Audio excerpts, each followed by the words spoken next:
Hello everyone, welcome back to another video from here in North Wales, where today I want to cover a topic that should keep us all inspired and encourage us to keep going out and taking photos. It's currently the 23rd of April, so now is a good time to start looking for bluebells and compositions that include these favourite spring flowers that always look so great in photos.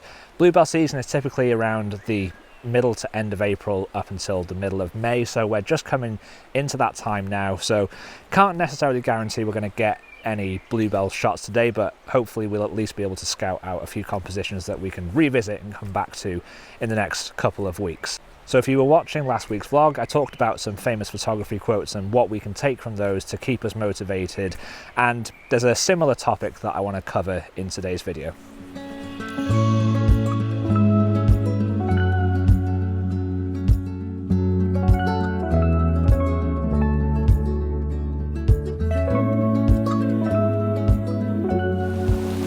So although the primary focus of this video was to hunt for bluebells, and I can see plenty of them over on the other bank, there is a composition here that sort of strays away from bluebells, but I at least thought was actually really nice to shoot regardless. So it was this kind of like fern that you can see in the foreground here. And although this is going to be a portrait orientation shot, which I'll show you in some clips, this kind of gives you an idea of the bigger scene. So yeah, fern that is going to be in the foreground. You've got the sort of cascade here in the stream, which is quite nice, and then you've got these really nice rocks in the background with all of the moss covering it, with the trees growing out of it as well. It just makes for a really nice scene. So I've actually focus stacked this shot, polarized it, just to make sure that the water doesn't have any glare on it, just to cut through it.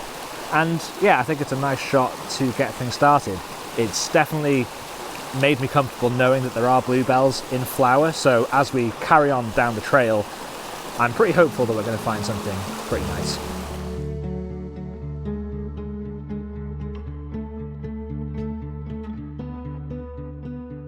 So what I want to talk about in today's video is kind of another quote, and it's basically that results in photography are uncertain, even amongst the most experienced photographers.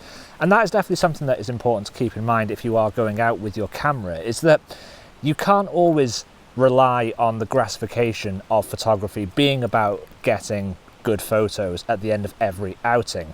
I think it was Ansel Adams that said if you get 12 keepers or 12 great photos in a year, then that's a pretty good success rate. So that goes to show how infrequent good photos can be, and especially at this time of year in spring, especially when you're coming out to photograph bluebells or wildflowers, especially as the transitions in the seasons are so, they're so unpredictable, especially here in the UK. Sometimes seasons can start early, sometimes they can start late, and it's just one of those things where you have to be in it to win it. You have to be out, you have to come frequently to locations, scout as often as you can, just to give yourself the best chance of getting good results. Now, I tend to find, especially today, the bluebells are out in flower, but they're not as good as they could be, but I'm still going to really enjoy today because it's at least going to give me an opportunity to find some good locations, some good compositions to come back to, treat it as a bit of a scouting exercise, and then hopefully we'll get some decent results over the spring season.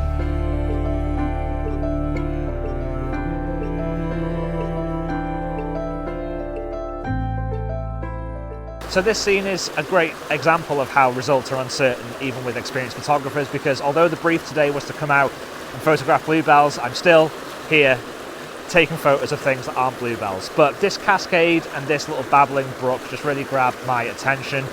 It's just the vibrant colours on these moss just really evoke that feeling of spring for me, and it's an important lesson that even if you are coming out with the certainty of results, I want to photograph bluebells, for example, it's important to keep your mind open to other photographic opportunities and potential compositions, because you might miss things if you are too laser focused on your brief. Results are uncertain, conditions are uncertain. If you come out photographing bluebells but conditions aren't great, then it's important to adapt and not make those excursions with the camera, not make them wasteful. It's just great to come back with something, and this scene here will be a great example of that, because it's not something I was planning on shooting, but I'm really glad that I stopped here because I think it could make for a nice image. So I've got the cascades in the foreground. Again, it's vertical orientation. I'm getting real depth in there because I'm having the 20mm lens with the cascade in the foreground, and then I'm getting the midground, which is these boulders, and then the background, which has all of this nice foliage and the trees falling off into the back of the frame. So again, it's a 3-shot focus stack to make sure everything is in focus. If you haven't done focus stacking, leave a comment down below. I can always do a video. There's loads of tutorials out on YouTube, so it's a really simple technique to get some information on, but it's something that is really valuable to make sure that you get real pin sharp images. So let me know what you think of this image down below. I am still determined to get a bluebell photo, so that is still the brief, and we'll pack up here and move on and see what else we can find.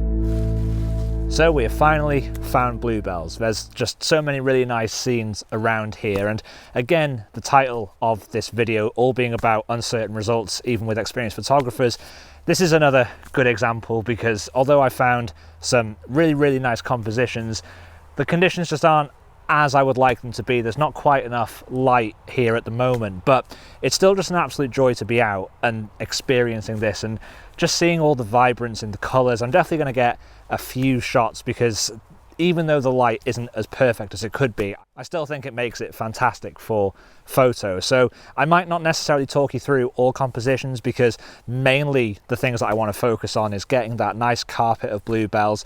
You can see on the foliage along some of these trees, and I can never remember the name of these trees. Is it ash, alder? Let me know down in the comments. But the kind of early spring foliage that just seems to beat everything else to flower on the leaves of these trees just creates such a striking contrast against the kind of darker tones of the bark of the trees. And I just really wanted to include some of those elements in the compositions because they really are nice and striking. It would be great to get some mist, it would be great to get some diffused light on some of these compositions, but you get what you're given sometimes. So I'm going to put a few shots up on screen now. If there are any compositions that I think are technically worth talking through, then I will.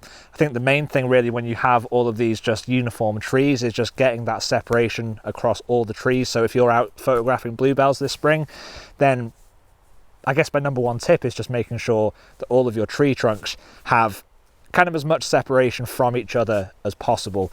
It creates a lot more, like I said, uniformity. Aesthetically, it's a little bit less chaotic. So let's see if we find any more compositions. I've definitely got one that I've photographed so far that I'm going to put on screen in just a second, and we will see what else we find. This is really exciting. Now, the most important thing is not to stand on any bluebells. Public service announcement for all photographers.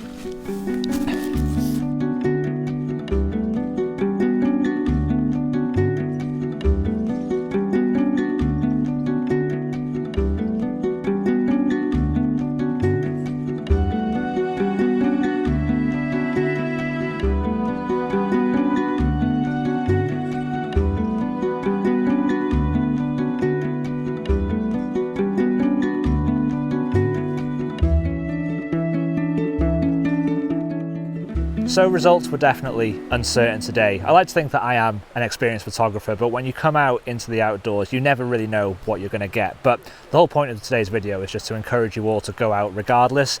I definitely found some bluebells. They were really sort of vibrantly in flower, but the light wasn't there today. So I'm going to come back quite a lot over the next couple of weeks.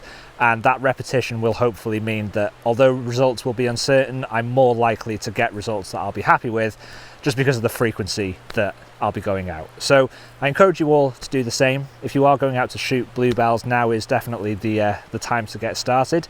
If you enjoyed the video, make sure to give it a thumbs up, leave a comment down below and let me know what you thought of the photos. I know they weren't necessarily groundbreaking today, but they give you a good idea of what you can expect in locations like this.